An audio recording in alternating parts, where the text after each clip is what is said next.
Milwaukee and Miami and Golden State and all these top teams around the NBA. For you, when did that belief come? Was there a moment throughout the season? Yeah, I think for me, honestly, it was when I was able to sit back and watch when I had COVID, and I was able to see, really just watch every game start to finish. Just sit at home with, not much to do, but really just picking apart everything that we were doing. And naturally we had, outside of myself and Lowry, everybody on the team, including Colin, including Ricky, and just seeing how hard we competed, how great our defense was or is, and just how many weapons we have. We've kind of gone against the grain with matching up with teams playing, big style of basketball away from small ball. We're still doing the pace and space, but I think we're taking advantage of teams just playing big. And, I think we all know how good Evan is going to be. He hasn't even scratched the surface. JA is, starting to arrive. And I think, DG is taking that next step. So between those three guys leading us every single night and everybody playing together, I think it's, that was really when I got to sit back and say, okay, we could do something, special here. We could grow something special. You've seen a lot throughout the course of your NBA career, and obviously this group has a lot of fun together and enjoys being around each other. What is the value of chemistry? I think it's huge. I mean, I don't think if you look back, just me loving basketball, I mean, it's, the teams that I grew up loving, some of them felt like half of them liked each other, half of them didn't. I mean, like the Shaq and Kobe Laker teams, I mean, they were just incredibly talented, and sometimes they clashed, but at the end of the day, they I think the way that they were coached and what they had there, and the savvy veterans, and then just having two of the greatest players of their generation put them over the top naturally. But I think chemistry and culture, we didn't really force any of that. Regardless how things went last year for us, you could feel it, and we still talked about us celebrating each other and wanting the next guy to do great. And I think that is huge for us. But, if everything goes well and we do make the playoffs, we still have guys that can step up and get us a bucket or step up and get us a stop. Whereas, if we were, a really good team and didn't have somebody that could go and do that for us, we probably wouldn't necessarily have a chance to beat really good teams. And we do have that. And we have guys that have stepped up into, big roles for us and our franchise cornerstones. At the beginning of the season, you guys were looked at as the feel-good story in the NBA, and then you jumped into playoff contention, and now you have as many wins as any other team in the Eastern Conference. What do you feel like is the ceiling for this team? It's funny, like JJ asked me on his podcast the same thing. He's like, well, or maybe it didn't make it in, I don't know, but he asked me about ceiling for like Evan and comparisons. And then, for us as well, it's like, for me, having been in a situation, maybe not quite like this, every season is different, but I'm like, I almost don't even want to acknowledge it because I just want to bottle what we have right now, and keep us super hungry and understand, we're 11 games over 500. We have 30 wins. People didn't expect us to be here. I like that we're hungry. I like that we feel like we're underdogs, and, people have sacrificed, people have stepped up, guys come in every day and work their asses off. Like, I know that we will continue to do that, but it's almost like I would almost rather us fly under the radar and, not talk about ceilings. I mean, I appreciate the question. I understand. I think about it, but I'm like, let's just like continue to just grind and just be us. I mean, I think JB would probably say the same thing, but we certainly do have an expectation of how we go about our business and how we carry ourselves. And, I mentioned before our belief system. We feel that, if we play hard and we stay true to our system, that we can beat anybody. Appreciate it. Yep. Ashley, Cleveland.com. Kevin, I think about this time last year when you guys were struggling in third quarters, especially, and it was kind of like Groundhog Day over and over again, but this time, a year later, and you guys are not only pretty good in third quarters, but you get a big lead in the second quarter tonight, and you don't take your foot off the gas. Sure. Like I guess, what has the process been like of this group, like learning how to win at this level and play with a big lead like that? Yeah, I mean, I think it's acknowledging the problem and communicating through it. That has kind of been our Achilles heel. It almost feels like since I've been here, but we've had times where we come out in third quarters and we're just flat. But I thought tonight we did a great job of making them call the first time out and, just keeping our foot on the gas. There was a couple plays at the end of the first half where we felt like it didn't go our way, both on the offensive and defensive side, but we still had a little bit of cushion going into the half. But I thought in the third quarter that we were great. We got it to even, a pretty high double-digit lead in the teens, and we're able to keep it there. And then our next unit came in and played at a high level as well. But that is something that we understand. We look at teams like even Golden State. I mean, they're an unbelievable third quarter team, and there's a reason that they're that good and put teams away early. I mean, they just come out and just put their foot on your neck and never look back. So we know if we want to be a really good team, we have to set the tone in the second half and put ourselves in a good position to win. And I know the other night we talked about like the energy feels different when you're hitting some of those threes. I think the same can kind of be said of Jetty at this point. Like the lines seem to go nuts. Yeah. You both in that second quarter, were you kind of feeding off of each other there a little bit? For sure. Like BJ knows on the road, Jetty gets on my nerves because he's like a shadow to me. He like never leaves my side. No, but I love Jetty. I mean, he's one of my favorite teammates and one of my better friends in the league.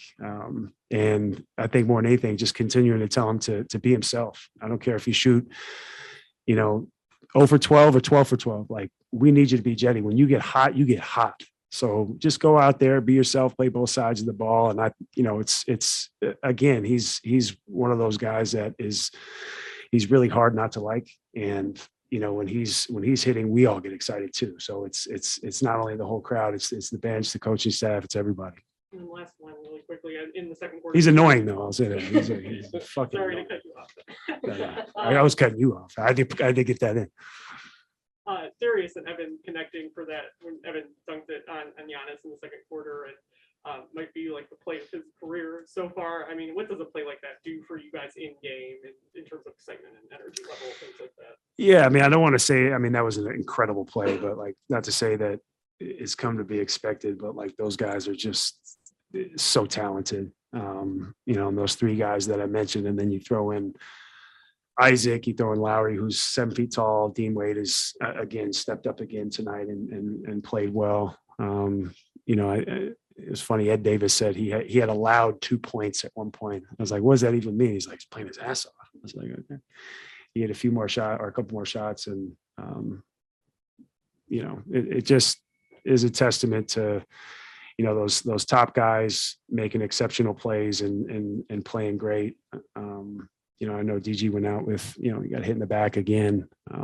But, everybody stepped up, played the part, and it was amazing. But there's going to be a lot more of those plays coming. All right, last three quick ones. Kelsey, Jason, and then we'll finish up with Marlon on zone. Counselors, the Athletic. Kevin, I asked JB about like what this game, like statement wise, what this says about you guys. And he said it shows like who you guys are. So from your perspective, I'm going to ask the same thing. What does this game make a statement about who you guys are? Yeah, I mean, I said after the game that we beat a very good team tonight, and I think that we can be competitive, and if we continue to just be us and work, that we can beat anybody.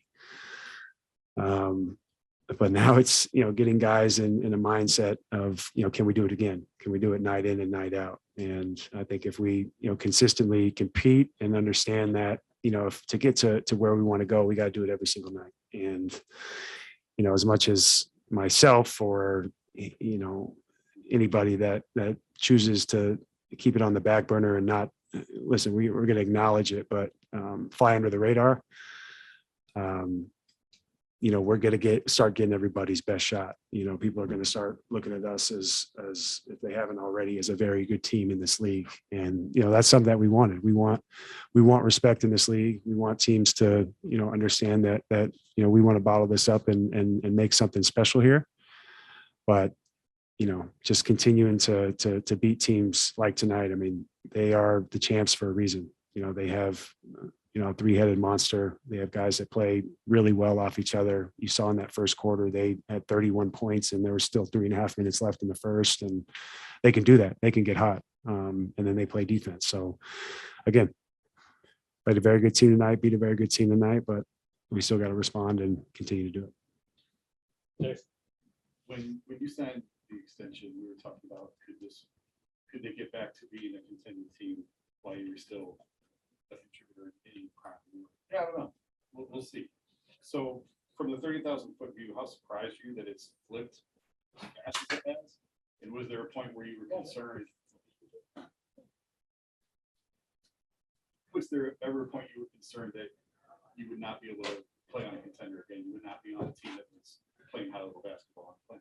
Yeah, of course. No, I definitely thought that, but kind of when JB stepped into his role, and him, I've spoken about it here, that he's an incredible communicator. And we have an unbelievable relationship, and kind of understanding. I think once a big moment for us was not only drafting Darius and trading for JA. Excuse me, not only drafting Darius, but trading for JA was a huge thing for us. I mean, that can't be overlooked how massive that was for us and is for us now. And then drafting Evan, who's the best player in the draft, without a doubt. He's the rookie of the year. If he continues to play like this and just be himself, that's just who he is. He's a franchise player. You put him with Darius, and again, our three-headed monster with JA, it's an amazing thing. So I think that sped it up very fast. And I think just us buying in, each and every one of us, to what JB is about and the coaching staff is about, that again flipped it really fast. So it kind of went, I wouldn't say from 0 to 100, but it definitely made it a lot more fluid, into a point where it came a lot faster than maybe anybody really expected. But again, I'm like trying not to acknowledge it. I'm like, let's put it over there, compartmentalize. But I think, let's go, Jay. see what I mean? It's so fucking annoying. Oh, you get your 10th rebound and you get to fucking sit up here. Yeah, you tip one to me. I would have. I just said a nice thing about you. Not you. I said, can you stop following me everywhere? Yeah, okay. 35-year. Last one. Marla Ridenour, Akron Beacon Journal. Yeah, Kevin, you mentioned last season briefly, but the way you guys, care about each other and don't want to let each other down, do you think that was sort of born at the end, when you're fighting down to the wire and not winning, but that was, sort of cooking then, you know what I mean? Like, you're putting together this feeling of camaraderie and fighting for each other then? Yeah, no, I do think it started last year. And, there was obviously ups and downs for each and every one of us, myself personally, but I think just high character individuals that come to work and I'm sure there's sound bites from last year of us all talking about just, celebrating each other, wanting the next guy to do well. And I think I probably say that every time that we speak, but it's because it's a true feeling. It's what each and every one of us would sit up here and say. So I think just high character individuals that come to work, that play for each other, that, know it could be the next, like Jetty in his ugly jacket, that he, players like that, they're going to step up certain nights and just get hot. So we just kind of ride the hot hand and play extremely hard and go out there and compete. And we like competing together. Thank you. All right, thanks, Ken. Thank you. Pretty good.